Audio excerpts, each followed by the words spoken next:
It's a mess in Syria. Countries all over Europe being asked to accept Syrian refugees. And now the president says they should come into America. What do you think?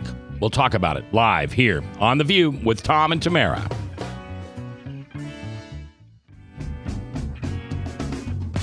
Welcome to The View from a Pew, a conversation among Christians who are out to grow their faith by asking the simple questions, the tough questions, and the stuff you really wish your pastor would talk about. Come on now, let's reason together. It's your voice we want to hear. The phone lines are open, so join the conversation. Call 244-0077. That's 244-0077. Now, here's your host, J. Michael McCoy. All right, thank you very much. 15th day of September, the Lord's year 2015. We will date this show as we're going to talk about some timely things. Tom Coates is in the house as well as Tamara Scott. I'm J. Michael McCoy, Frank and Ryan producing. And I think the thing that is on the top of a lot of people's minds today, and I don't know, is it when you buy a green Volkswagen, you notice everybody else is driving green Volkswagens? It just seems to me that there's been a lot of Islamic issues in our 50 states. Number one, we have millions of Syrians seeking refugee status, or is it hundreds and hundreds of thousands? I don't know the number. We can do a search online and figure that out quickly. On the number that I've heard just today, the president announced that it was going to be 10,000. The Democrats have announced 100,000, and the Republican leadership countered back that they would go for 15,000. So those are the numbers that I've heard flying around just today. Okay. Because like Planned Parenthood, if they do 95% good, forget about the 5% that they kill. Well, you know, they showed us a picture supposed to rend everybody's hearts about a week or so ago. Yeah, you will be made to care. Yeah, poor little babies. The little 2-year-old boy. Yeah. He was a fleeing refugee from the violence in Syria. Well, it comes out that his family, his father and his family had moved to Turkey a couple years before that. He had some kind of a business there, and he needed some dental care. And so they loaded up in a boat so the old man could get to the mainland over in Europe so he get some free dental care, probably going to England. I don't know where he was going. But anyway, he's going there for some dental care, and the boat capsized, and it is a tragedy. The mother and 2 of the children died. But the point was that the media once again tried to mislead us with our emotions to thinking, oh, these poor people, they're just fleeing the violence in Syria, where in this case it wasn't that way at all. Now, the problem that we're going to talk about, I'm sure, is that some of these are legitimate refugees, and some of them are even Christians, fleeing, and we all good Christians should feel for these kind of people. The problem is that many of these ones that they are going to call refugees are not fleeing so much from the violence. They are young Muslim men that are looking for better opportunities, and many of those are already radicalized, and so they slip in under the cracks, perhaps already operating with some of the terrorist groups that want to do us harm. Now, that is the bigger issue here, and besides that, even if none of the terrorist concerns that we all share exist, how smart is it to bring some of these people in, put them on the government dole, and I mean, as if we don't have enough illegals coming out of Mexico, that I saw one figure said it takes $10,000 a year for every illegal because, you know, they're not being paid enough for a living wage, so all of our government subsidies, from rent subsidies to food stamps to educational subsidies, and you go right on down the line, are being meted out to these people. We don't have enough of those coming across. We're going to put in a bunch that come from the Middle East that, again, many of these young guys are either radicalized now or they're very susceptible to becoming radicalized. Now, that's what I think is the issue here. Tamara, what do you think? I think you're on a roll. Call you butter, you're on a roll. I think you're absolutely correct. You raised a lot of valid points. Right Wing Watch is going to have a hissy fit over what you're saying, but it's true. I did an immigration forum just recently at Buena Vista College in Storm Lake, Iowa's most diverse community. And one of the pastors at the end said that Hitler was allowed to rise out of fear. I would highly disagree with that. Hitler was allowed to rise out of appeasement and apathy. Well, in desperation out of the reparations that came out of World War II, where they were having to inflate their German mark and their currency to the point that they were desperate to get out from under that, and they were desperate for a strong leader that would bring them out of it. So it wasn't fear. Now, it was fear that kept people in line. But I agree with you, it was not fear that brought Hitler up to the position that he was in. It was appeasement, apathy, and not doing near enough to stop it. Yeah. So sometimes it makes us uncomfortable to have these conversations, Tom, but it's every bit necessary. We have to be dealing with these issues. And I sent you the link, Mac, of one of the school stories, these kids who are being forced to talk about Allah, to learn the pillars of Islam. I'm reading it right now, Spring Hill, Kentucky. And we can't teach, and this is what really upsets the folks at Right Wing Watch and other progressive, liberal, anti-American groups. We can't teach kids the truth of our history as a nation. We can't teach the truth of our Constitution and our Declaration, which mentions God 4 different times.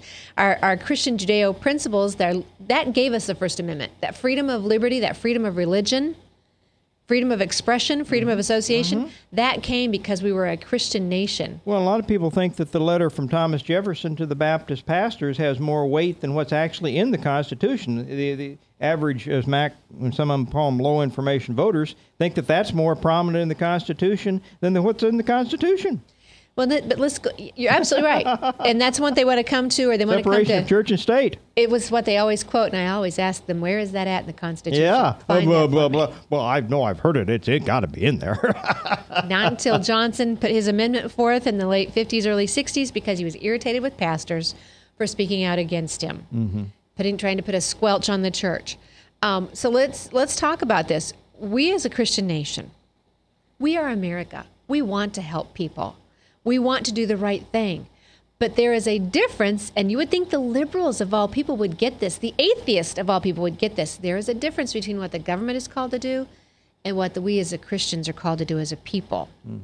We believe in Christian principles in our government, but there's a difference between your tithe dollar and your tax dollar. If I, as a Christian, want to send money to help to the refugees, if I want to set up a center to help with refugees, to sponsor, then that's my call as a Christian within the law. But it's not as a government. It's not, you don't tithe through the government. That's taxation, and that's coerced. And a couple things happen.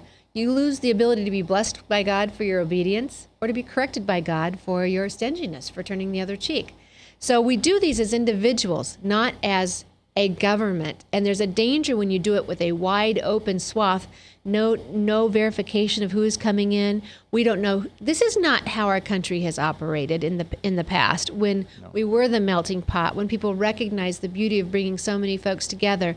They want freedoms, the liberties, joy were exactly what they wanted to have in this country. Well, we've got a preview of what's going on over in Europe, Tamara, where they've allowed the open borders and the open immigration. They have not assimilated over there either. And once the neighborhood becomes primarily Muslim, Sharia law is imposed, and even the local authorities of the law are not allowed into those neighborhoods. No, we will police ourselves. In essence, we are an island unto ourselves. And as that population, Europe in particular, we're not doing too good on our reproductive rates either. Without immigration, we are below the point of being able to maintain our population. But much of Europe, Mac, is like about 1.2 for every 2 citizens on their reproduction. So they are declining in population. At the same point, these Muslims are coming in breeding like rabbits. Yeah. And they are quickly going to overwhelm Europe, and they realize it now. They're trying to put up the wall. They're electing, in some cases,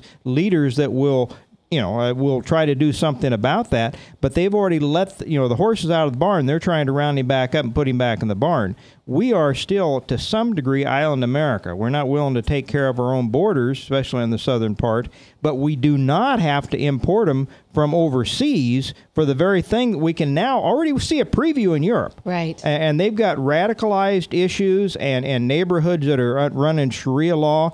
And they did a survey, guys, in this country not long ago. And you say, oh, but the Muslims we've got are good Muslims.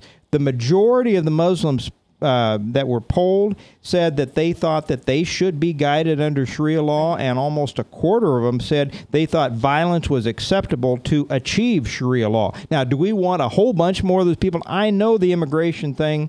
We're supposed to be compassionate for Central America and Mexicans and let them all in, and I'm saying it's costing us a lot of money.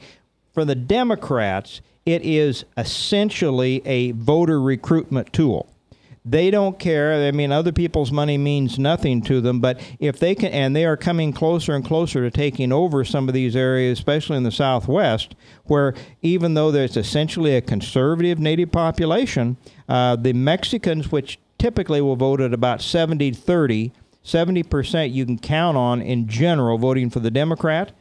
We are going to have and of course, again, then that's a matter of redistribution. They may come over. They may be hardworking. I love the Mexican people. I don't want to borrow that line from Trump.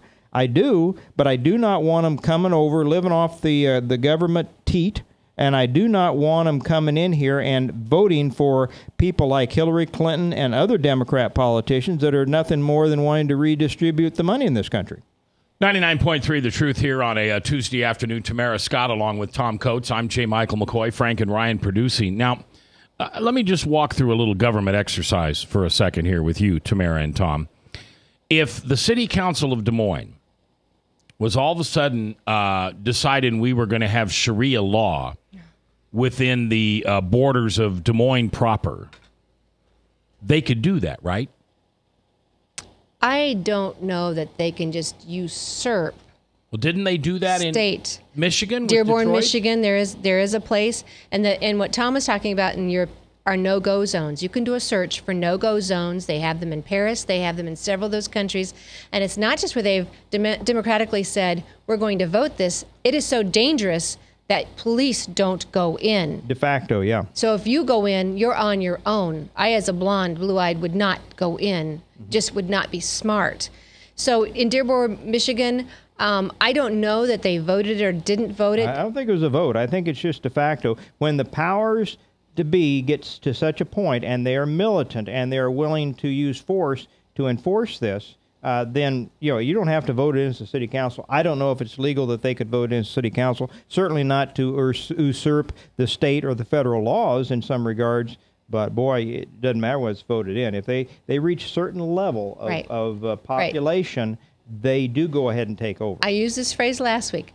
They want compliance until they have dominance. They claim a minority status. I use that about another group, but they're using our own First Amendment and our freedom of religion, the liberties that we so enjoy, and the liberties that have caused people from across the world to come to this country on dinghies in shark-infested waters. Because we are America, we have these liberties. But what they're coming, and the religion, and I know it's called a religion. To me, it's a military with a religious component. It is a military exercise and regime with a religious component. And if they bring that to America, we will no longer have those liberties that people so enjoy. 515-244-0077. I want somebody to call us and call up and tell us we're wrong. There's got to be a pastor, preacher, teacher, politician, Democrat, atheist, heathen, pagan, pastor, priest. There's got to be information voter. There's got to be somebody out there that can tell me why. We don't have any low information voters listening here, though, do we, Mac? I guess we don't. I just need somebody to call me up and say, Mac, where's your heart? These are children. And, of course, I'll stop you right there and say, oh, you care about children. So you're obviously appalled by Planned Parenthood and the 10th video that was released yesterday, and you've ceased any support for Planned Parenthood. And by the way, you're out there with a picket saying stop selling baby parts. Well, no, Mac, they're not children until they're born. Oh, okay. So now let's move to children. So we should care about these children. Can they come without their militant parents? Can we indoctrinate them into what it's like to be a Judeo-Christian American? Oh, no, religion of freedom. We have the right. What's left? What's left for this country if we don't have some type of standards in what we stand for? If we're going to put up with everything, we're going to go down with everything. You'll stand for nothing. All right, let's take again, your voice is welcome. You know what I hear when I ask the low information voters to call in? Crickets. Hear that? Crickets. I mean, it could be we just have none of those listening here, Mac. Well, a select. Only the brighter and the best listen to 99.3, right? Well, Chris Roloff, who understands the Christian listener, says that is kind of our situation. That we really don't have anyone who listens to this radio station that disagrees with us. We're kind of preaching to the choir. All right, we'll take a break. We'll come back. Tamara and Tom, Frank and Ryan producing. I'm Mac. Thanks for being here. It's your voice I want to hear on The Truth. From the RE/MAX Real Estate Concept Studios, this is Webcast One Live. Hi, I'm J. Michael McCoy, and about 20 years ago, I went to a used car salesman by the name of John Hewitt. He had a little shop over there on North 2nd Avenue called John's Auto Sales, and I bought a car. I found that experience to be one that I had never had before from a used car salesman. He was honest, he was dependable, he had integrity, and he did what he said he was going to do. Well, over the years, between my kids and grandkids, I purchased 7 vehicles from John's Auto Sales. And last month, I asked him to be a sponsor. I can tell you about their huge selection. I can tell you about their years of experience. I can tell you about their honest integrity. But all I really need to tell you is that I bought 7 cars, and you can trust them. John's Auto Sales, 5435 2nd Avenue, Des Moines. You need a good ride when you hit the trail. Trust the man with the cars, and he goes by the name of Big John. Big John. Big John.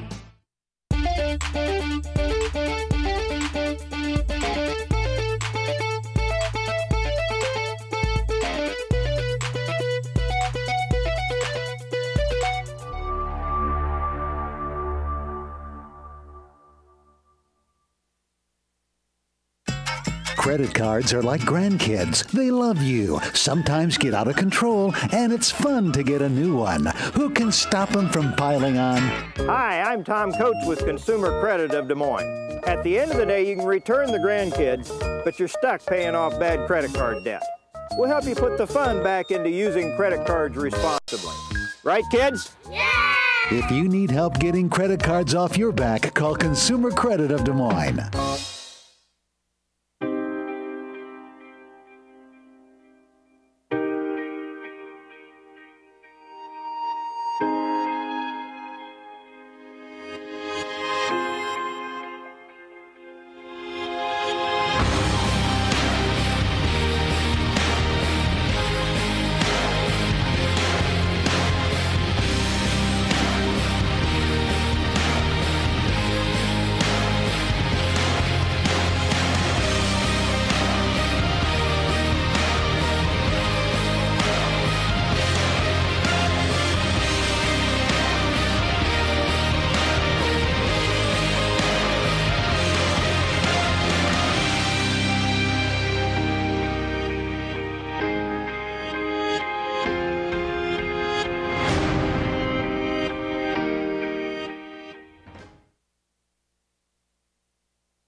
From the RE/MAX Real Estate Concept Studios, this is Webcast One Live.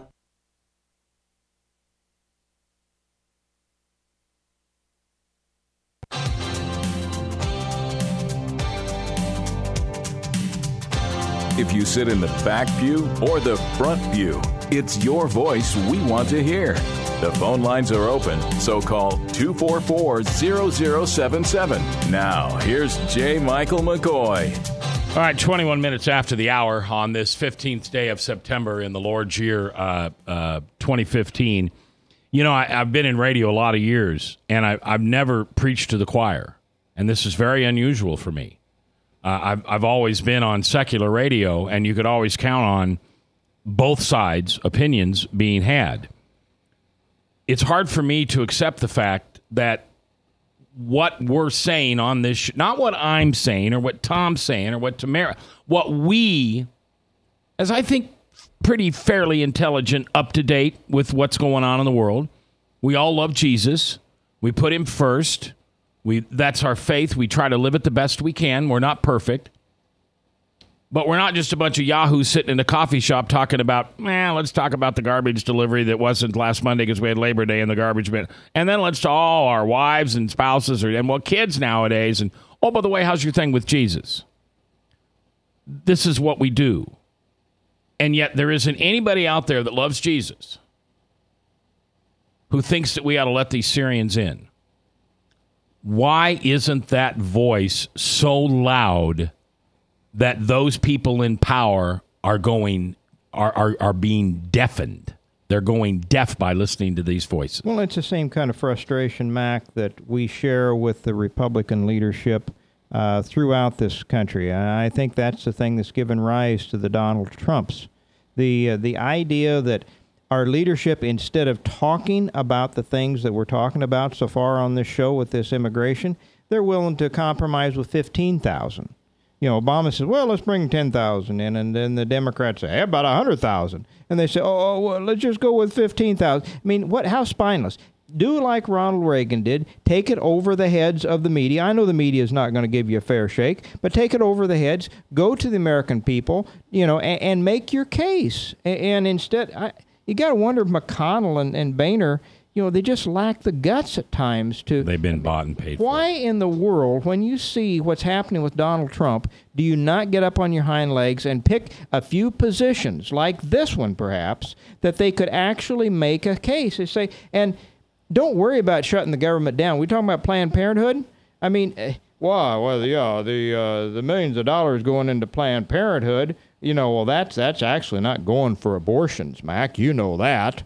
It's going into my other pocket. Yeah. I pay for abortions out of this pocket. Yeah, yeah. And so... And the low information voters go, see? Now, see? It really hurt us to shut the government down this last time around, didn't it? It really had an impact on that wave election of 14, where we shut the government down ostensibly. Almost 80% of the government activities continued. Only through the bull hockey of the media did the the low information voter thing. Well, the government's all shut down. 80% of it continued, and it did not hurt us in the polls. We had a wave election that next fall after the government ostensibly was shut down. So don't worry about it. Get on principle and look at a few issues like Planned Parenthood and things like that would actually encourage the Republican voter to turn out, because that's going to be a big issue. Whether we can get the very people that at times have stayed home, for Romney and other times, where they get so disillusioned because, well, there's no difference. We've got to incite them and encourage them that there is a difference between voting for, and my prediction is going to stand. I'm still saying Hillary Clinton is forced out. Joe Biden gets in. He picks Elizabeth Warren as his running mate. And we need to come up with somebody of enough principle. We've talked about different ones. Let's focus for a second on Ben Carson. Okay. Let's say we can have Ben Carson, a man of true faith, bounce out of Iowa, get enough behind him. If the Republican voters do not want to vote for a real politician, whether it be Walker, Jeb Bush, Rubio, Bobby Jindal, any of the people that have been elected, and in some cases have shown they've done a fine job. If they don't want any of those, let's go with a Ben Carson. Let's give a man of some integrity and some real intelligence, some skills.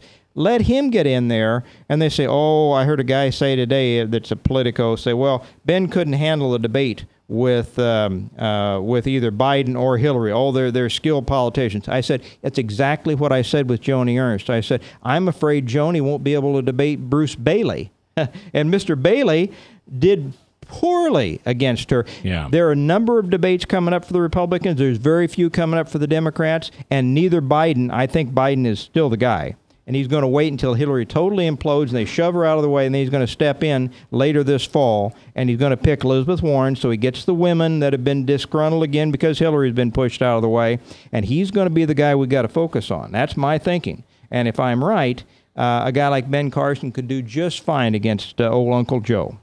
Tom Coates is here along with Tamara, Scott, Ryan, and Frank producing. I'm J. Michael McCoy, 515-244-0077. Maybe I ought to be for refugees. And then people would oppose you? And then people would call and oppose me. Okay, so I want to come back to this a little bit. And first off, I would much rather see us bring in Christians, refugees, who are being persecuted. Shouldn't we be doing that? Shouldn't that be our cause and our concern? I think I'd much rather see someone who's going to assimilate to our country and uphold our values foundationally than those who come in to destroy them or to simply ignore our law. So I think that's something we ought to consider. But how you do that has to be done so responsibly. Here's why. As an elected official, you take an oath of office. You take an oath of the Constitution for the U.S. If you're a state official, you take an oath of office for your state constitution and the U.S. Constitution. When you take that oath, you're saying you'll pledge your protection over the citizens, over the residents, not of the globe, but of the United States or your state. All right? You then have an obligation to those voters, to those residents, to do all you can to protect them, their health, their well-being, their welfare. When I say welfare, I mean their livelihood. And so you have an obligation to take care of them. That doesn't mean you just let in everybody else who might do harm to them, who will use the resources that they need, who will take the funds, whether it's for college funds, whether it's funds that veterans need, whatever it is, they're going to be competing for the same tax dollars as those people that you said you would protect. And now you're not only not protecting them, you're being irresponsible, and you're using the resources that are theirs, that they have worked to give to the government, because the government has no money, it doesn't take from people, and you're giving it to others. So you're being irresponsible as an elected official. This is not what our elected officials were elected to do. They are stepping outside and breaking their oath to the American citizens if they allow these folks. Mac, you have a home. You lock it. Yeah. You have a home. You lock it. Most of the time. You hate your neighbors? No, you don't hate your neighbors. Yeah. No, but the neighbors still, hate him. Yeah, that's true. That may be true, but but you still lock your home. Yeah. It's not hateful to be protective of those people you promised to serve and to protect. It's the right thing to do. And for the other side, it's just about votes, money, and power. It's irresponsible. Because yes, I can't, I have a hard time accepting compassion from a party that A, wants to remove God from their platform, and B, subsidizes and pays for abortion. All right, the most phony of the day is Hillary Clinton coming out, standing up and righteously saying that sexual assault is a big issue, and she would be a strong opponent of anybody that would oppress or abuse a woman. Frank's waving at me. You think that's a little hypocritical for the woman that for decades was in charge of the bimbo eruptions from the women that her husband abused and raped? You think Kathleen Willey would have a different story on that? Yeah. How about Juanita Broderick? You might want, as he walks out after he bit her on the lip and she required multiple stitches to close it after the rape in the hotel room as he was governor, said, oh, you might want to get a little ice on that. Well, supposedly, Tom, Hillary met Juanita Broderick at some event, and Juanita describes the point where Hillary come up and shook her hand. Held it very firmly, got her in a corner. And said, you're on our side, aren't well, you? I know what you've done for my husband in the past, and we know that you're going to continue to do that. And Juanita Broderick said there was no doubt she knew about the rape, and I was supposed to keep my mouth shut, or else I'd be laid out in one of those bodies along the railroad tracks down there in Little Rock. Tom, did you see her numbers are tanking amongst women? And I saw a photo on Facebook yesterday with Hillary with a Photoshop Trump haircut on, and said this is Hillary's new $600 haircut due to her lagging poll numbers. Yeah, there's no doubt they're desperate, Frank. But the height of hypocrisy for a woman that has betrayed, she says, well, I'll stand up for my sex, betrayed her sex time and time again, for innocent young women that were brutalized in some cases by Bill Clinton. Paula Jones, we could go through a list. Kathleen Willey in the White House, where she came in, her husband, in fact, the day I think that he killed himself, she came in for help for Bill Clinton, and that's when she got groped in the Oval Office. I mean, this is a guy that she has protected all these times. Bill's not running. But I'm saying she says she's a protector of women's rights against abusers. She's been married to other than maybe a Bill Cosby, one of the biggest abusers in the public limelight in our lifetimes. But the low information voters don't want the facts. I understand. But I'm saying the facts now, Mac. I'm saying the facts. And, I know. And you and I and Tamara and Frank all know what I'm saying. And even if we can't remember all the details, there have been so many. So this is the kind of thing we do need to get out. And maybe there's some women listening today that will, say, this reminds me who Hillary really is. Maybe this will galvanize them to come to the caucuses on caucus night, and maybe get out in the next November elections where they maybe didn't last time. Maybe Romney didn't excite him enough. Whoever we get needs to excite everybody out there in this listening audience enough to get to caucus night and to vote next November. That's what I say. Tamara? Well, I think we certainly have a large variety of candidates, and there seems to be a new fervor that hasn't been there before. When any candidate can pull in, 20,000 people in Dallas last night, there is a new fervor taking place. And the fact that anybody might not like a Donald Trump in this race. If D.C. is unhappy with him, then D.C. need only to outdo him. It's not undo him, outdo him. Yeah. If you don't like what he's doing, outdo him and prove that you are going to tackle Planned Parenthood. You are going to tackle this Iran deal and get it done. It's not going to be completed. It's not going to be approved. Start handling some of these things that Republicans and Democrats and independents voted you into leadership to do in November. That November vote in 2014 was not a raw Republican vote. It was, we are going down the toilet and we want you to stop it immediately. And so right now, I think you're even seeing, this is not a pro-Trump comment. I'm just saying, look at what he's doing with fervor, with interest. He's bringing people to a party. And we always hear this big tent comment, which I always say the only thing under big tent is a circus. Be careful about that. But he's bringing in all kinds of folks from party backgrounds, ages, and everything else. And so if you really truly believe what we hear from the establishment, we should be thrilled what he's doing, the energy that he's creating. And I used that going down the toilet analogy a little bit ago. Here's the deal. I hear Christians saying, I know he may not be a Christian, but he's tackling the issues Christians should care about, and I believe he'll do something. And so when the toilet's overflowing, you don't go shopping for a new handle. You get the guy who's going to stop the emergency situation. Right. And that's what people, I may have been apropos that you chose a toilet, analogy. right? When dealing with politics, we're talking about a broken toilet. There's a lot of stuff flowing. You want the guy that's going to stop it and just get the real stuff done. 515-244-0077. That's the phone number. It is your voice I want to hear. Maybe you just want to agree. Maybe you just want to agree with Tamara and say, hey, thanks for being the National Committee Chairwoman for the Republican Party of Iowa. Maybe you want to thank Tom for being on the radio every week and voicing his opinion and being so bold about it. It's tough in this world out there. Let me say at the outset, so bold. I'm not speaking for consumer credit, even though I have done decades worth of branding, Mac. I am just speaking for myself, but it's also, as I told you off the air, it's one of the reasons that I will speak out, fairly forthrightly here that I wouldn't on a more broad and secularized station. All right, your voice we want to hear. We'll be back live on The Truth.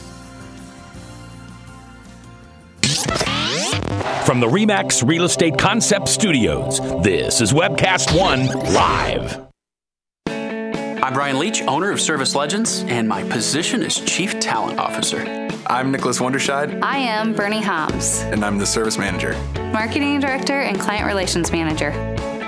Everything that we do is about ensuring that we exceed your expectations. Our clients are important to us. 100% satisfaction. We're not just focused on heating and cooling. That's the easiest part of our job, actually, is fixing furnaces and air conditioners. Everyone that we come in touch with, we want to improve lives. Bottom line is, we've got our installation guarantees, 25% energy savings guarantee, comfort guarantee, temperature selection guarantee, property protection guarantee. 100% satisfaction guaranteed. Fixed rate or it's free. All of those guarantees are backed up with a 100% money back guarantee to hold ourselves accountable to making sure that you get what you're after. Just fixing the problem today. If they have another problem 5 days down the road, it's still fixed rate or it's free. We use what's called straightforward pricing. Our technicians are going to give you an exact to-the-penny price on what it's going to take before they move forward with any repair. That way you know what to expect. It's the same price every day. No surprises. If you get off work at 5 o'clock in the afternoon, you come home, you realize that, my furnace is broken. Now you need to call somebody out that night. You shouldn't have to pay more for that. We're guaranteeing service 24/7. We run afternoons, evenings, nights, weekends. We're staffed to work that. Phone rings at 3 in the morning. You'll get one of our representatives answering the phone every time. We're not sending you out to Timbuktu in some call center. It's our Service Legend team members, our mission control team. I'll take a call anytime. And then they answer the phones the same way during the day as they do at night. It's a great day at your service company. How can we make you smile? That's the only way to provide true 24-hour service. When you're able to let somebody actually live in their home safely when they weren't able to do that before, where they don't have to stay up at night and worry about, is the heat going to come back on? Are we going to freeze the pipes? Is the baby in the room next door going to be sick because they got too cold? When you're able to help somebody overcome challenges like that, that's impacting a life. That makes a difference. I get goosebumps thinking about it. I love the team. I love the people that I work with. We have fun, but we work hard. I call them my ambassadors of legendary service. If you could just envision what that is, that's who we're sending to your home. They literally will call in, pick up the phone and call and say, hey, I want to talk to your manager. And I get on the phone, they're like, that technician that was at my house was the greatest technician ever. That's cool to me. We want to brighten people's days. Every person that we have going into the house has gone through an extensive background check. Drug testing, we have a very thorough interview process that 1 out of 140 people make it through. If we promise you something, that's what you're going to get, no matter what. We're here when you need us to protect the safety and comfort of your family. If you're not happy, we're going to make it right. If we're willing to put 100% money back guarantee on what we do, what type of work do you think we do? Give us a call. We're there for you 24/7, 365 days a year. Enough said.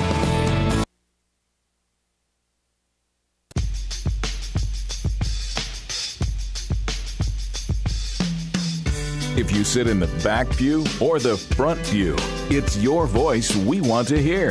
The phone lines are open, so call 244-0077. Now, here's J. Michael McCoy.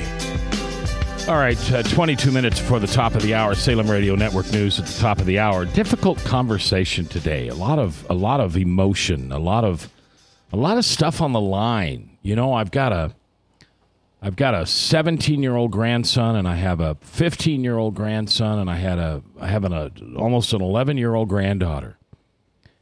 And I'm just thinking what it's going to be like for them. You know, and you've got like 6 months old, right? Or 1 year old, or your youngest? 1 to 12, yeah. 7 of them. What is this country going to be like for them? What you know, somebody put on Facebook, and she says, these so-called refugees do not belong here. These are not refugees. They are soldiers of Islam.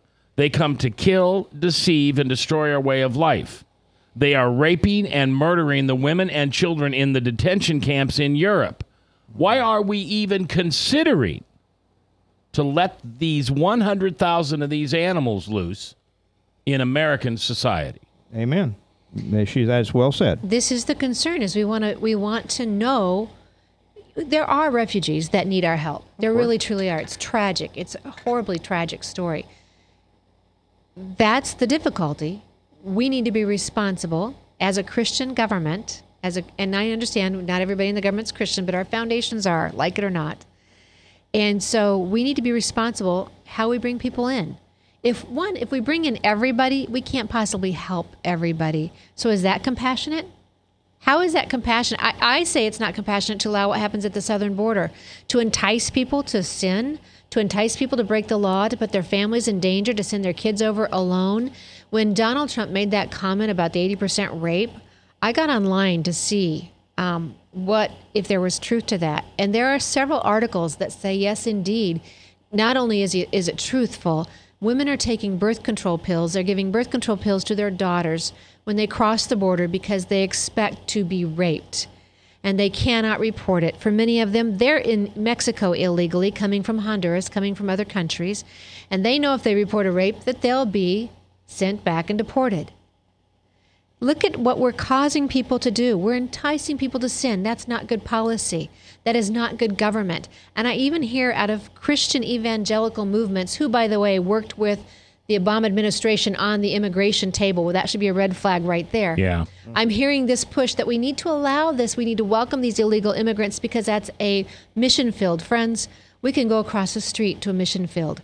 We can go downtown Des Moines to a mission field. Our public schools, as you just noted with the Muslim teaching that's happening in our public schools, while we can't teach about the Christian heritage of this nation, is a mission field. Yeah, they call it, and by the way, I've got the article pulled up, but I want you to continue, but they call it world history. Right. But we can't teach, our Judeo-Christian heritage as a nation. No. We can't teach the quotes of a Patrick Henry, who we recognize the give me liberty or give me death, but he talks about we're not just a nation founded on religious principle, but on Christianity and the gospel of Jesus Christ. We have so many great writings of our founding fathers, and we can't teach those because it's religion, because it's Christianity, it's separation of church and state, but it doesn't mix. It doesn't happen to be the case when they're teaching about Islam, unless they agree with me that Islam's a military force with a religious component, and then maybe that's how they're slipping it in. Well, everybody likes to go to the Crusades. Can we go back just 1 year? Where are the Christians beheading people?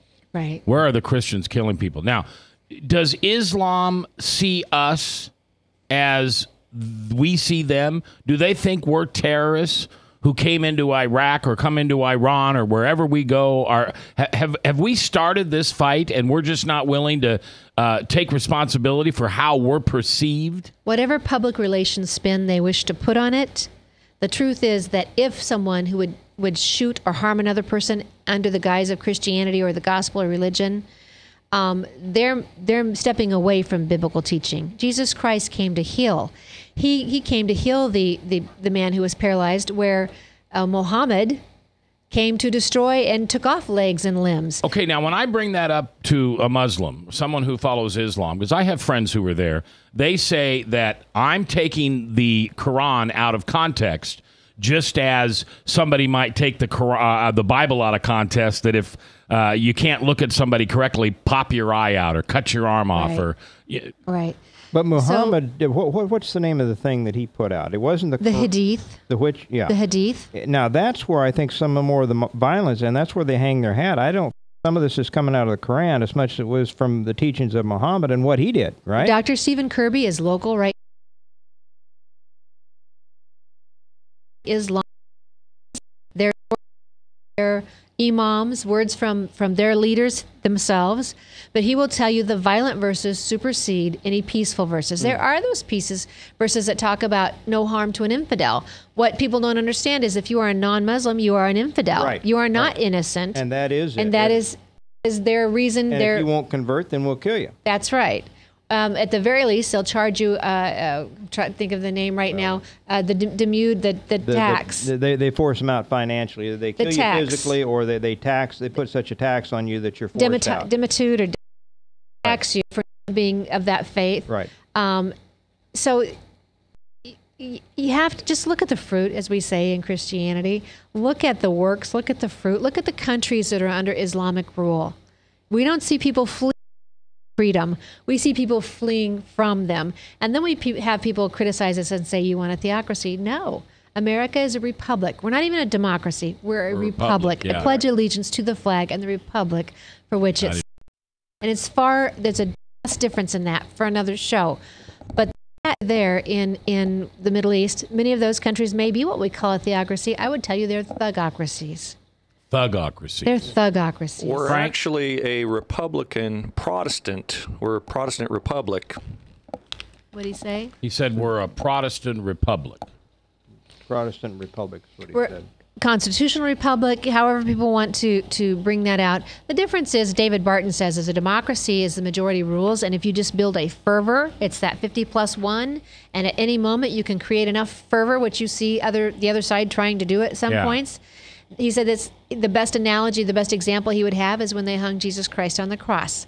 The crowd created such a fervor that thing take place rather than sitting it out. Republic is representatives. A few are watched by the many, but those few are your representatives. It's supposed to take time for emotions to subside, passion to die out, and logic to set in, and you work it out and decide what is best long-term for a people and a country.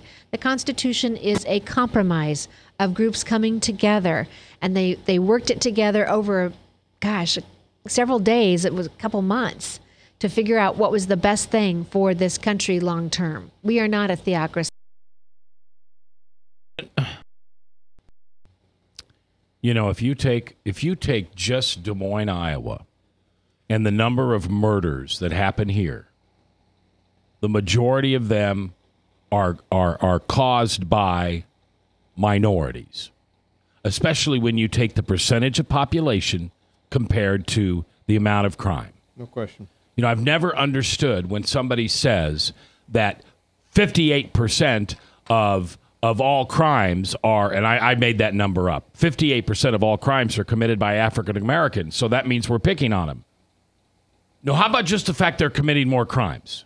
Per capita of their... Yeah, per capita of the thing. Huge disproportionate number when you figure the factor of the percent of the population they are. You're exactly right, Mac. Now, the left wants us to get rid of the word illegal. No. Because they say people can't be illegal, only their actions can be illegal, so they're not illegal aliens. But yet somebody commits a felony, they serve their time. And they're a criminal. They're a criminal, and they still don't have all their rights. Mm-hmm. I don't know how it goes both ways. In the immigration forum I participated in, it was really very well done, very peaceable, very kind. But one of the young ladies there, and she was, a delightful young lady, came here as a 3-year-old with her mother. So she wasn't born here. She's not a resident under the supposed interpretation of the 14th Amendment. Her fuss is that she now wants the laws to protect her. And I just said I find it ironic that those of you who espouse breaking the law to come here now want the protection of the law to stay here. Tamara, Scott, Tom, Coates, Frank, and Ryan are producing. I'm J. Michael McCoy. 515-244-0077. It's your voice I want to hear on The Truth.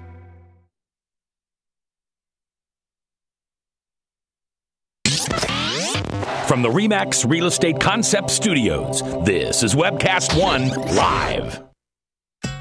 Credit cards are like grandkids. They love you, sometimes get out of control, and it's fun to get a new one. Who can stop them from piling on? Hi, I'm Tom Coates with Consumer Credit of Des Moines. At the end of the day, you can give these grandkids back, but you're stuck paying off bad credit card debt. We can help you put the fun back into using credit cards responsibly. Right, kids? Yeah! If you need help getting credit cards off your back, call Consumer Credit of Des Moines.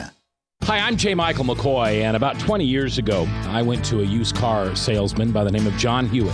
He had a little shop over there on North 2nd Avenue called John's Auto Sales, and I bought a car. I found that experience to be one that I had never had before from a used car salesman. He was honest, he was dependable, he had integrity, and he did what he said he was going to do. Well, over the years, between my kids and grandkids, I purchased 7 vehicles from John's Auto Sales. And last month, I asked him to be a sponsor. I can tell you about their huge selection. I can tell you about their years of experience. I can tell you about their honest integrity. But all I really need to tell you is that I bought 7 cars, and you can trust them. John's Auto Sales, 5435 2nd Avenue, Des Moines. You need a good ride when you hit the trail. Trust the man with the cars, and he goes by the name of Big John. Big John. Big John.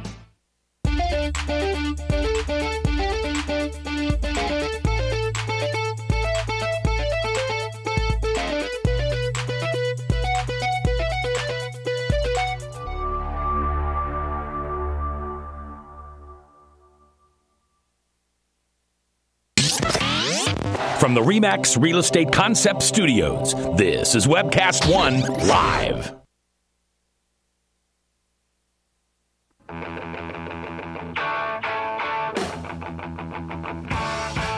If you sit in the back pew or the front pew, it's your voice we want to hear.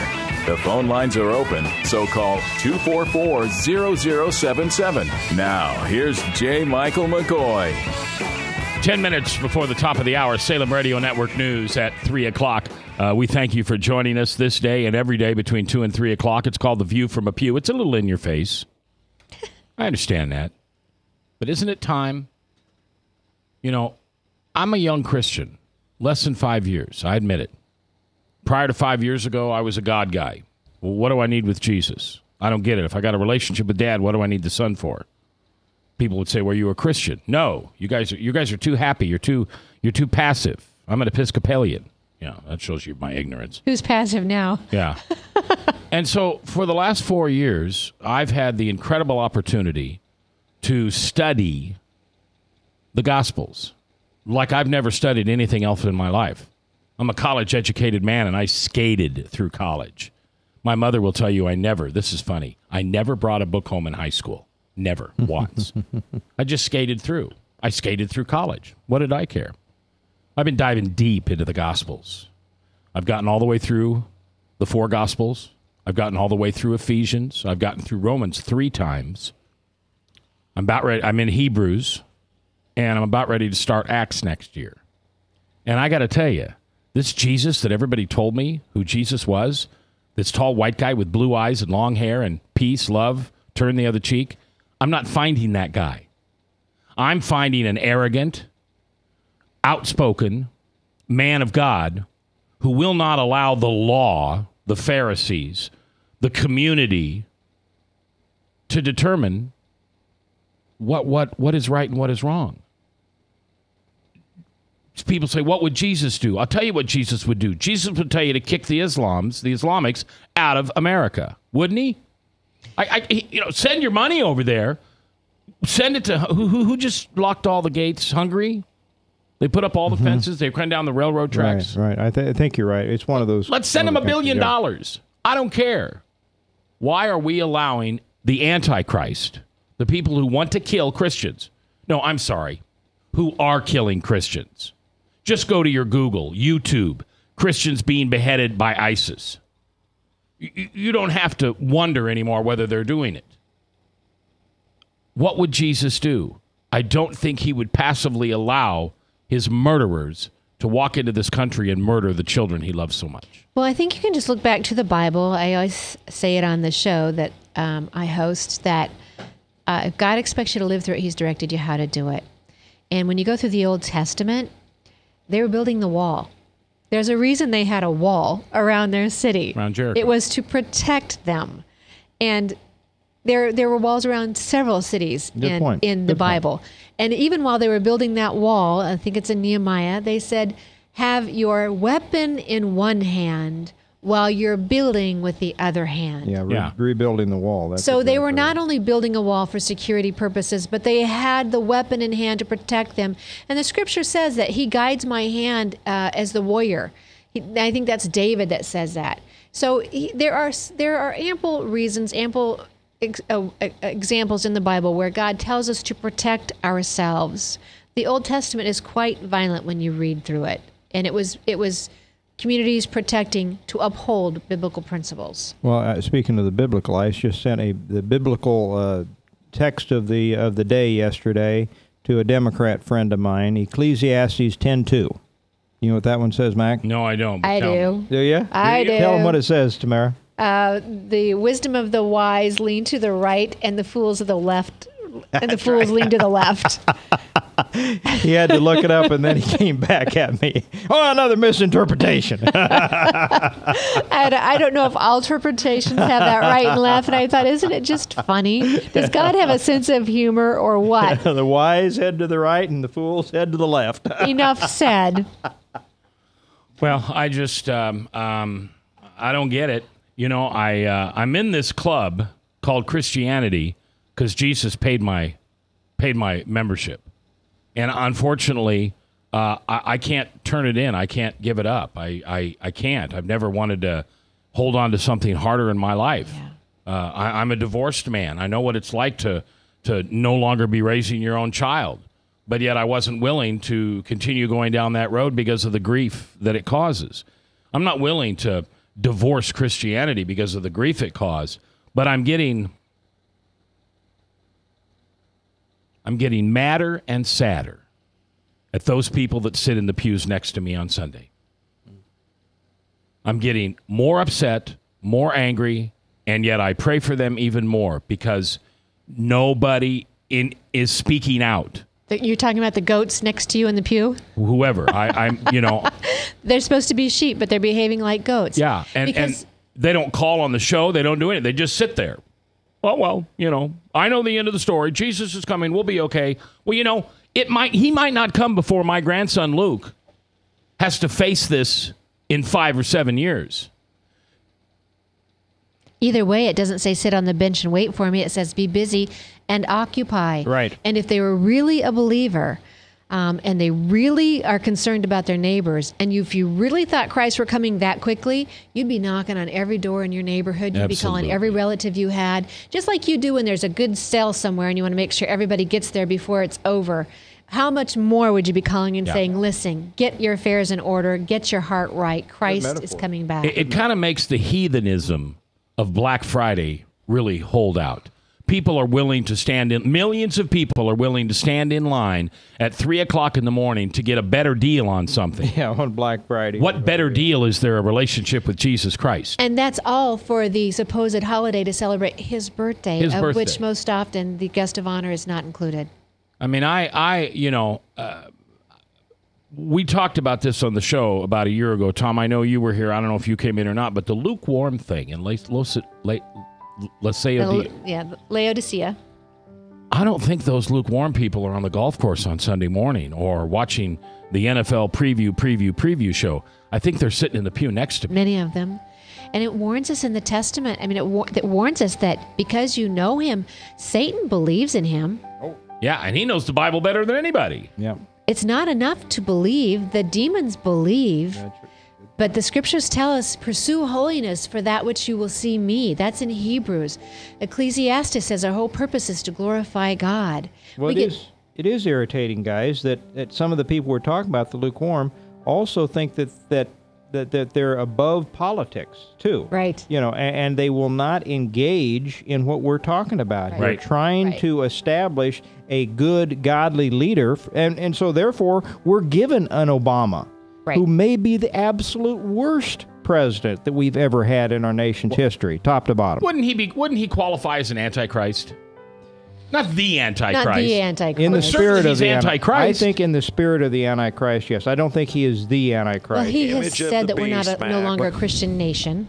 All right, we're out of time. Tamara, thanks for coming in at last moment. Tom, thanks for being here every Tuesday. As I always ask you, please at home tonight, I want you to think about somebody you need to forgive, and I want you to forgive them.